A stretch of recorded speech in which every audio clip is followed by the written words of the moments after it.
ఈ రోజే డౌన్లోడ్ చేయండి. మీ ఫేవరెట్ షోస్ చూడండి. ఈ యాగానికి అత్తయ్య వాళ్ళందరూ వచ్చుంటే బాగుండేది. వాళ్ళొచ్చుంటే ఈ యాగాన్నంత ప్రశాంతంగా జరగనిచ్చుండేవారు కాదు, అడ్డుపడి ఉండేవారు.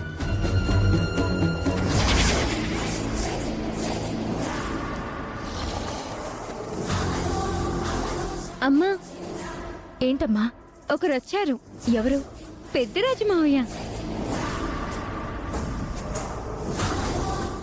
అక్కడే ఉండిపోయావేంటన్నయ్యా?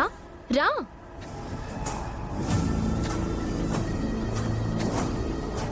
అయితే నేను వెళ్ళి పిలుచుకొస్తాను.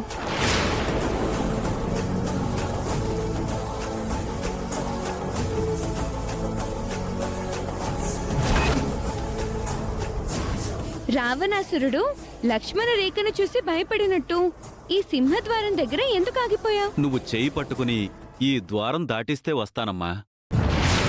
నేను లోపలికి వెళ్లకుండా ఈ అక్షయ్నే బయటకు రప్పించాలి. ద్వారం వరకు వచ్చింది కాబట్టి ఇక్కడి నుంచే ఎత్తుకుపోవాలి. పోని నువ్వే బయటికి రామ్మా. సరే అయితే నేనే బయటకు వస్తాను.